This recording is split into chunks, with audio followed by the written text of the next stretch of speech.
아주 오랜만에 찬양대가 다시 섰습니다. 다시 이렇게 또 찬양하는 모습 보니까 감동이 되고 은혜가 됩니다. 이제는 더 이상 코로나 때문에 찬양대 못 서는 일 없도록, 또 예배드리는데 방해 없도록 정말 코로나가 속히 지나갈 수 있기를 바랍니다. 지난주 수요일은 사순절이 시작되는 제2의 수요일이었습니다. 우리가 사순절을 시작하는 첫날, 이날을 제2의 수요일이라고 그렇게 합니다. 사순절은 우리가 잘 아는 것처럼 부활주일 전 6주 전부터 시작을 합니다. 그래서 주일까지 포함을 하면 6, 7에 42일이 되는데, 주일날은 빼고 그동안 믿음의 선조들은 평일날만 이렇게 금식을 했습니다. 그러다 보니까 평일날만 하면 36일만 금식을 할 수 있는 거죠. 주일을 기점으로 할 때. 그래서 안 되겠다 싶어서 7세기에 예수님께서도 40일 금식 기도하셨는데, 사순절 기간 동안 40일은 금식 기도하면 좋겠다 싶어서 첫째 사순절 주일을 기점으로 앞으로 4일을 더 이렇게 당겼습니다. 그래서 시작된 게 제2의 수요일, 바로 수요일부터 시작을 하면 정확하게 40일 동안 금식하면서 기도할 수 있는 것이요. 이렇게 해서 오늘날과 같은 제2의 수요일이 생겨나게 된 것이요. 제2의 수요일이 되면 참여자들은 삼배 옷을 입고, 그리고 몸에 재를 뿌리면서 하나님 앞에 기도하며 금식하는 걸 볼 수 있습니다. 이때 재를 뿌리는데, 이 재는 지난 종려 주일 때에 이렇게 예수님 오실 때, 입성하실 때 종려나무 가지를 들고 막 흔들었는데, 이 종려나무 가지를 모아 두었다가 이것을 태워서 만든 재입니다. 이 재로 이렇게 보통 이마에다가 십자가를 그렸습니다. 이마에다가 십자가를 그렇게 그렸죠.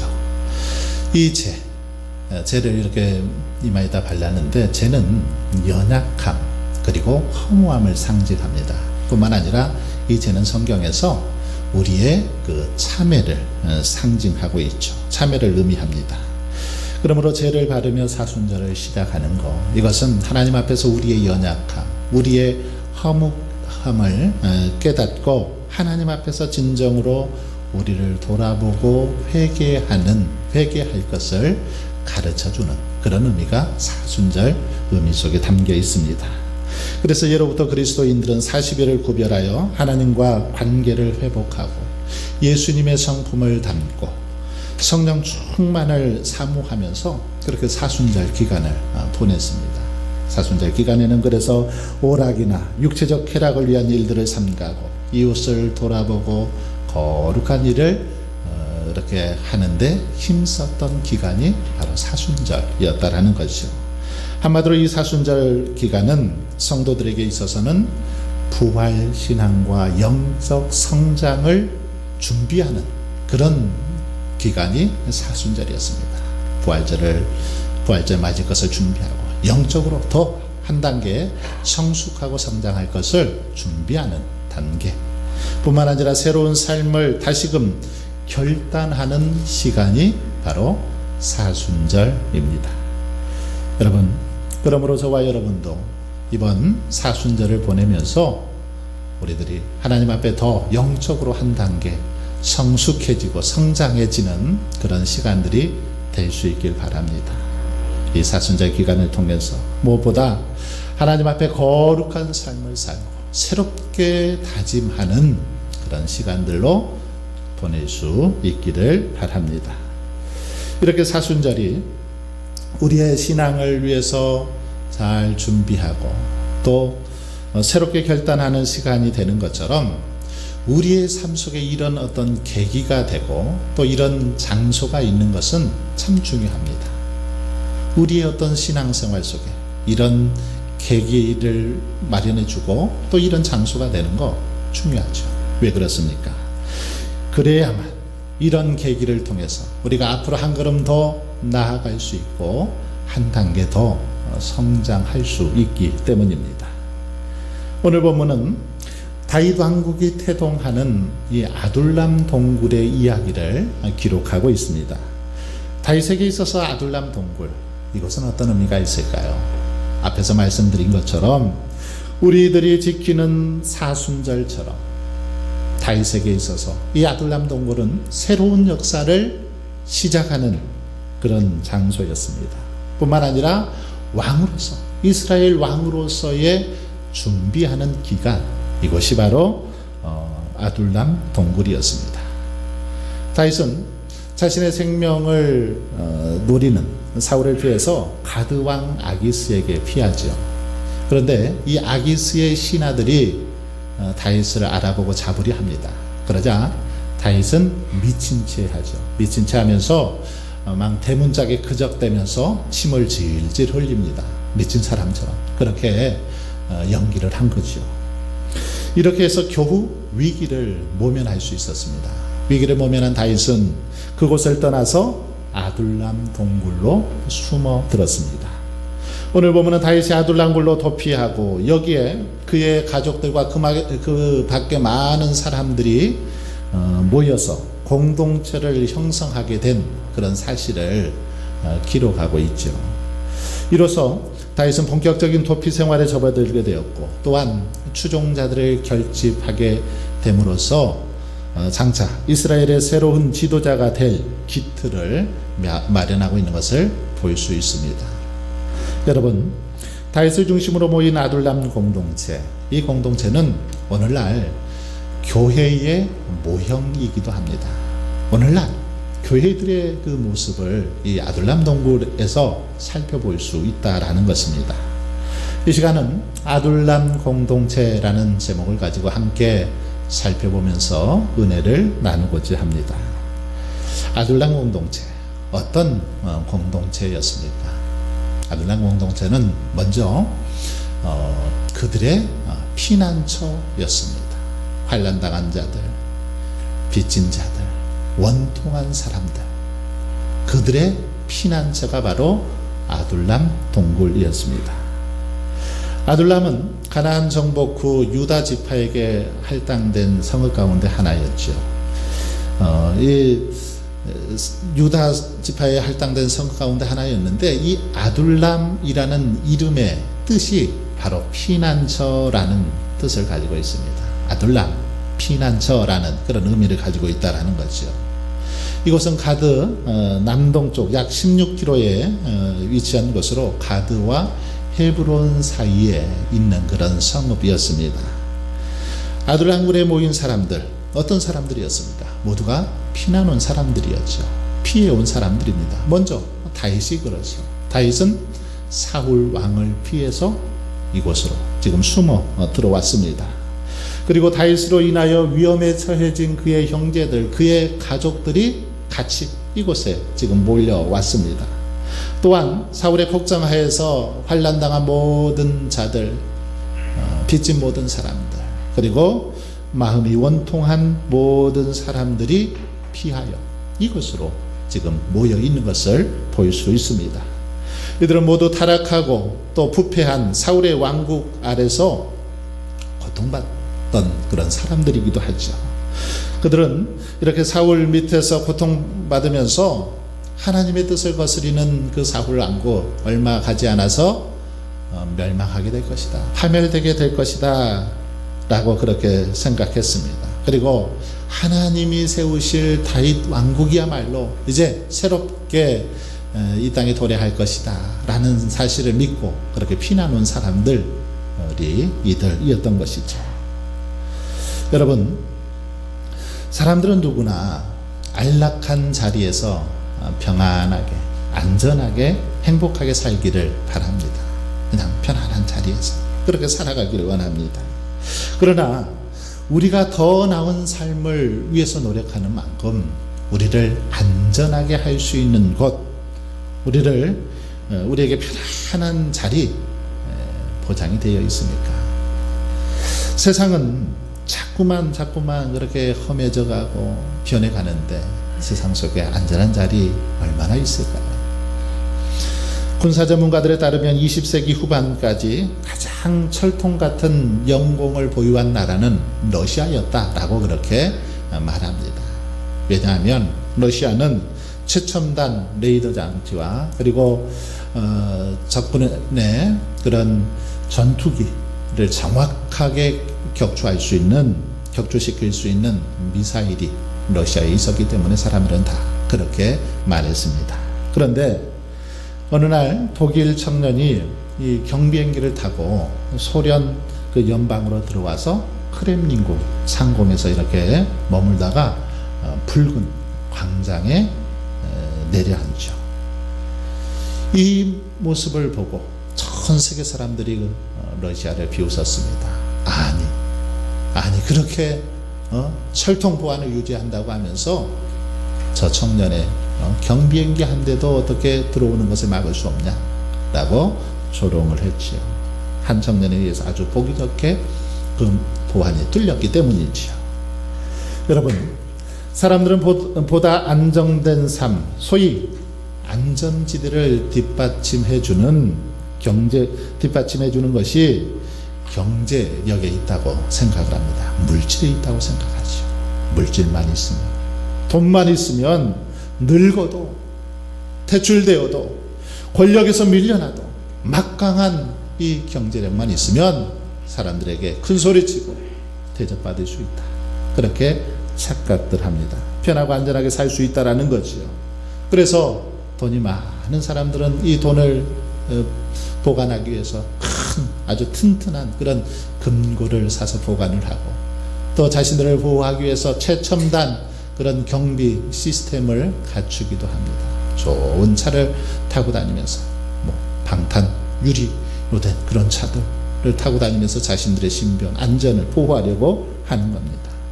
하지만 오히려 그런 것들이 더 그들을 위험에 노출시키는 경우들이 많이 있습니다. 결국 많은 돈도 최신식 안전장치도 우리를 보호하지 못하더라는 겁니다. 우리의 피난처가 될 수 없다라는 거죠. 그렇습니다. 여러분, 세상에는 안전지대 없습니다. 오직 하나님 안에 거하는 자만이 안전합니다. 성경은 이 사실을 분명하게 말씀하고 있습니다. 우리는 그곳이 가장 안전하다고 생각하지만 성경은 오직 하나님만이 가장 우리의 안전한 피난처가 된다라고 고백하고 있습니다. 그러므로 우리는 더 이상 이 세상에서 안전지대를 찾지 말고 하나님 안에 거하기를 힘써야 할 것입니다. 인생의 산전수전을 다 겪으며 비로소 안전지대를 발견한 사람이 있습니다. 바로 다윗이지요. 다윗은 소년 시절부터 골리앗과의 싸움을 비롯해서 생사의 갈림길을 넘나들면서 신앙으로 무장된 사람이 바로 다윗인데, 다윗은 사울 왕을 피해서 지금 도피 생활한 것도 모자라서 나중에 보면 자신의 아들 압살롬의 반역을 피해서 또 오랜 시간 도피 생활을 하는 것을 볼 수 있습니다. 그런데 바로 이때 다윗은 두려움 속에서 깊은 산에 그렇게 숨어서 그 속에서 새로운 사실을 깨닫게 됩니다. 그것은 바로 하나님만이 자신의 피난처다라는 사실을 깨닫습니다. 형통한 왕궁에서 이 사실을 깨닫는 것이 아니라 도망 다니면서 여기저기 그렇게 피난 다니면서 살아보니까 하나님만이 나의 유일하신 피난처다라는 사실을 깨닫게 되었다라는 것입니다. 시편 62편 7절로 8절을 보십시오. 나의 구원과 영광이 하나님께 있으며 내 힘의 반석과 피난처도 하나님께 있도다. 백성들아 시시로 그를 의지하고 그의 앞에 마음을 토하라. 하나님은 우리의 피난처시로다. 다윗의 아주 간절한 신앙 고백이 담겨있는 그런 말씀입니다. 그러면서 다윗은 다시 한번 고백하죠. 내가 평안히 눕고 자기도 하리니 나를 안전히 거하게 하시는 이는 오직 여호와시니라. 나를 안전하게 거하도록 하시는 분, 나를 지켜주시고 보호하시는 분, 오직 하나님 한 분밖에 없다라는 그런 고백입니다. 그렇습니다. 가장 안전한 자리는 권력의 자리도 왕궁의 자리도 막강한 그런 군사력도 아닙니다. 풍성한 물질도 아니라는 것입니다. 오직 하나님만이 자신의 가장 안전한 피난처다라는 다윗의 고백입니다. 그러므로 저와 여러분도 하나님만이 우리의 유일한 피난처 됐음을 믿고 하나님 안에 온전히 거하기를 힘쓸 수 있길 바랍니다. 그럴 때 우리 하나님께서 우리를 보호해 주시고 우리의 가정, 우리의 교회, 우리 민족을 지켜주실 줄 믿습니다. 두 번째로 이 아둘람 공동체는 치유와 회복의 공동체였습니다. 아둘람 공동체에 모인 사람들은 모두가 깨어지고 상처받은 그런 사람들이죠.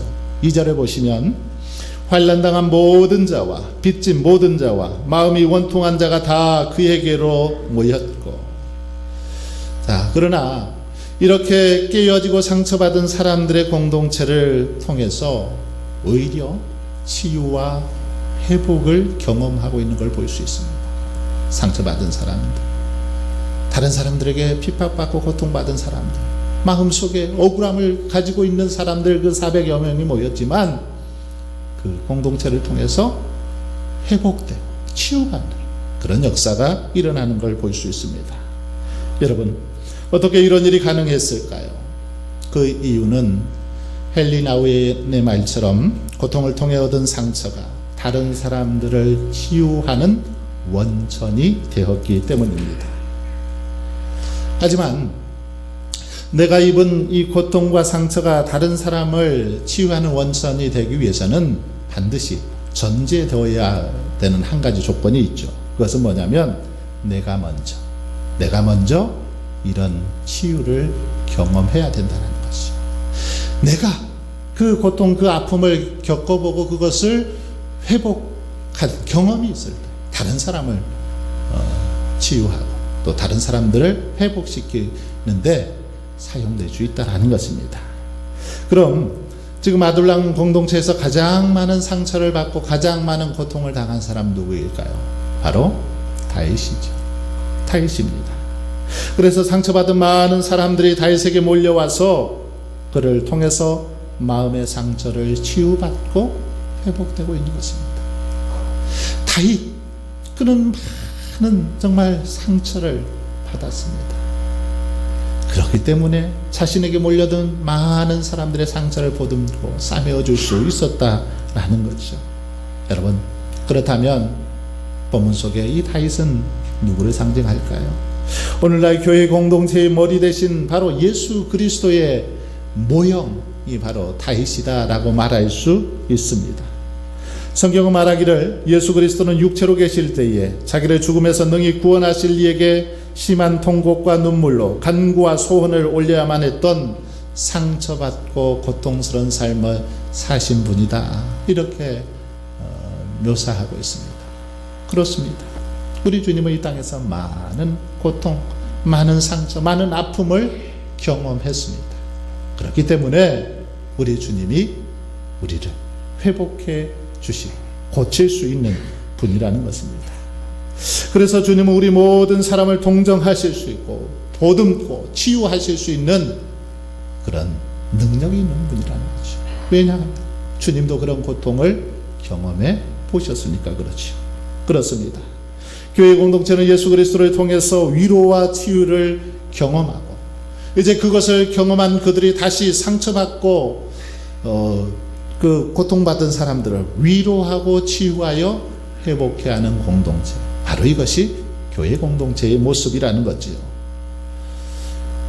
미국의 이 어느 정신병원 지하 병동에 한 소녀가 격리 수용되어 있었습니다.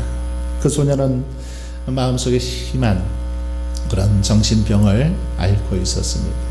의사들이 그를 치료하려고 이렇게 다가갔지만 사람들이 근처에만 가면 온갖 괴성을 지르고 그리고 몸부림을 치고 손으로 핥혔기 때문에 그에게 접근할 수가 없었습니다.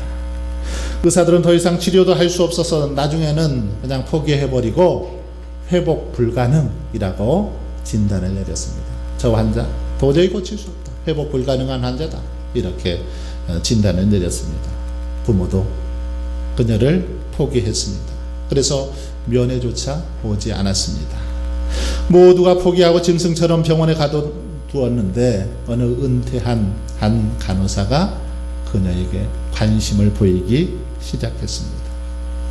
그녀에게 매일같이 찾아와서 예수 그리스도를 전했습니다. 왜냐하면 이 간호사는 이 소녀, 비록 이렇게 심한 질병에 있지만 하나님께서 사랑하시는 자녀다.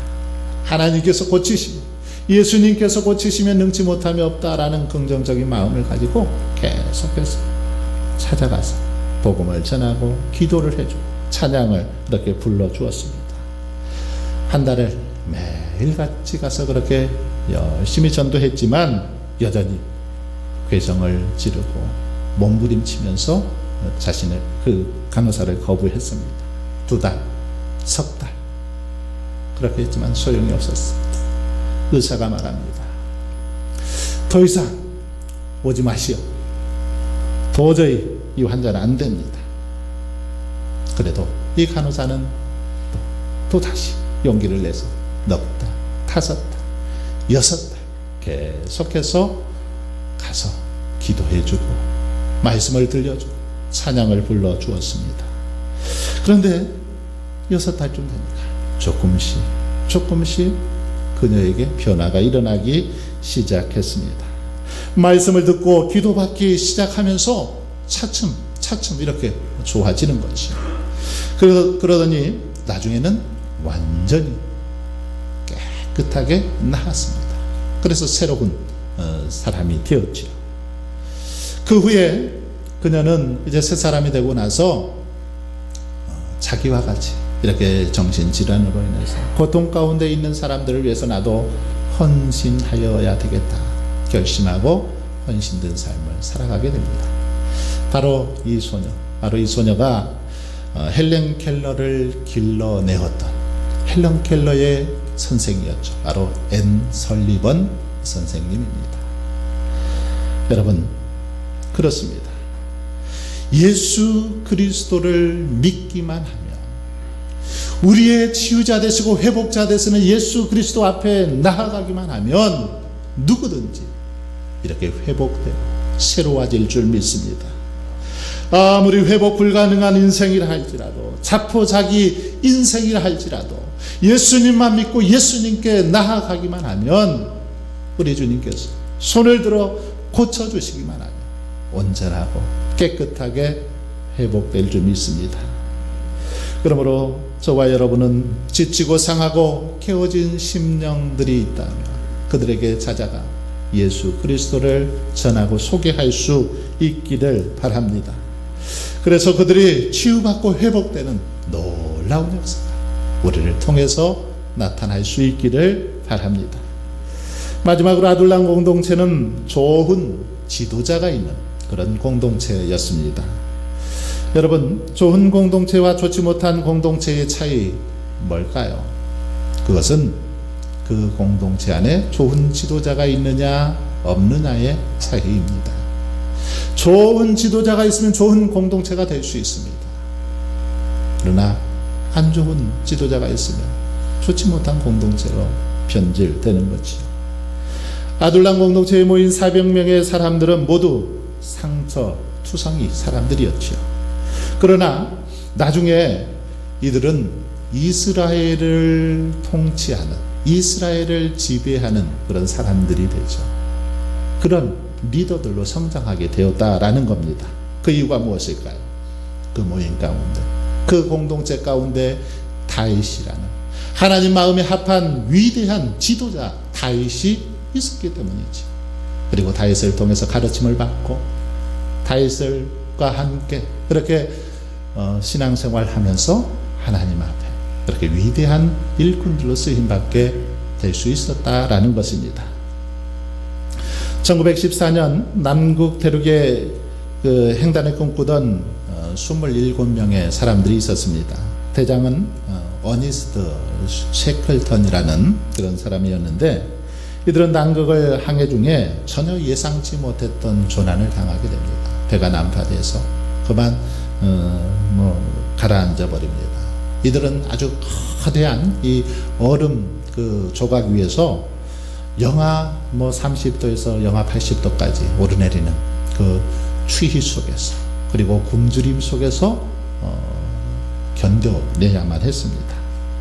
이때 셰클턴은 구조 요청을 위해서 27명 중에서 5명의 사람들을 따로 선발했습니다. 그래서 작은 그 구명보트를 타고 이 5명과 함께 무려 1280km가 떨어진 이 조지아 섬에 가서 그렇게 구조해달라고 요청을 합니다. 구조 요청을 하죠. 그래서 마침내 634일 만에, 조난당한 지 634일 만에 추위와 굶주림 속에서 그렇게 사투를 벌이던 22명의 대원들 모두가 무사하게 구조되는 것을 볼 수 있습니다. 구조된 후에 한 대원의 그 고백이 지금도 아주 생생합니다. 그 대원은 그렇게 말합니다. 우리는 언제 죽을지 모르는 지옥 같은 생활이었지만 그 속에서도 참 행복했습니다. 이런 고백을 구조된 후에 했습니다. 여러분, 왜 그렇습니까? 왜 그렇게 온갖 추위와 굶주림 속에서 사투를 벌이는 중에서도 행복했노라고 말할 수 있었을까요? 그것은 그들 안에 위대한 지도자 셰클턴이라는 대장이 있었기 때문입니다. 좋은 지도자가 있어서 그의 지시 아래 하나 되어 서로 위로하고 사랑하고 오히려 더 이 위기를 통해서 하나 되었기 때문에 그렇다라는 겁니다. 바로 셰클턴이라는 위대한 지도자 때문에 전원이 구조되게 됐어요.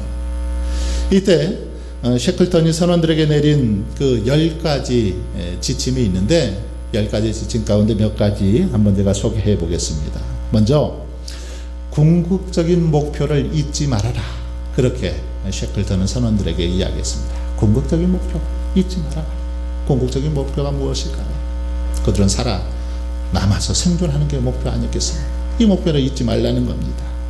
그리고 가시적인 행동으로 솔선수범하라. 먼저 대원들 안에서 자신들이 솔선수범해서 행동하라는 것입니다. 우리는 하나라고 하는 팀워크를 가지라. 불필요한 힘겨루기를 피하라. 서로 불필요한 힘겨루기, 내가 잘났느니 네가 잘났느니 그런 힘겨루기 하지 말라는 거지. 그리고 함께 웃을 수 있는 일을 찾아라. 비록 힘든 그런 환경 속에 있지만 함께 웃을 수 있는 그런 일을 찾아서 그 속에서도 웃고 즐거워하라는 겁니다. 그리고 절대 포기하지 말아라. 이런 지침을 내렸습니다. 이 지침대로 잘 따랐더니 그들이 무사하게 그렇게 구조될 수 있었다라는 것입니다. 이 위대한 그 지도자 셰클턴은 오늘 우리들을 향해서도 이렇게 외치고 있습니다. 그대는 높이 들 깃발이 있는가? 당당히 말할 수 있는 신조가 있는가? 늘 부를 수 있는 노래가 있는가? 우리들을 향해서 그렇게 지금 외치고 있습니다. 여러분, 좋은 지도자, 좋은 공동체는 분명한 비전과 철학이 있습니다. 당당히 말할 수 있는 신조가 있고 부를 수 있는 노래가 있습니다. 다윗은 자신에게 모여든 환난당한 자들과 빚진 자들, 원통한 자들에게 분명한 비전과 신조, 철학을 제시하는 그런 좋은 지도자였습니다. 오직 하나님만이 유일한 피난처요 예수 그리스도만이 모든 것을 회복시켜 주시고 치유하시는 분임을 가르쳐 주었다라는 것입니다. 그래서 다윗의 가르침을 따라서 그들은 하나님께 소망을 두었고 하나님의 말씀을 따라 그렇게 살았던 것이죠. 그럴 때 하나님께서 그들을 통해서 놀라운 역사를 이루어 주셨던 것입니다. 사랑하는 성도 여러분, 우리 운주교회도 참으로 바라기는 이 아둘람 공동체와 같은 그런 공동체가 될 수 있기를 바랍니다. 노아의 방주처럼 멸망하는 자들에게 구원의 피난처가 되고 운주면의 피난처가 될 수 있기를 바랍니다. 우리를 온전히 치유하고 회복하시는 예수 그리스도를 전하고 선포하고 정말 많은 사람들에게 소개하는 그런 공동체가 되기를 소망합니다. 무엇보다 저와 여러분이 좋은 지도자가 될 수 있기를 바랍니다. 그래서 환난당한 자들, 슬픔당한 자들, 어려움에 빠진 자들에게 피난처가 되고 그들에게 참된 위로와 회복을 경험케 해주는 그런 믿음의 사람들이 될 수 있기를 바랍니다.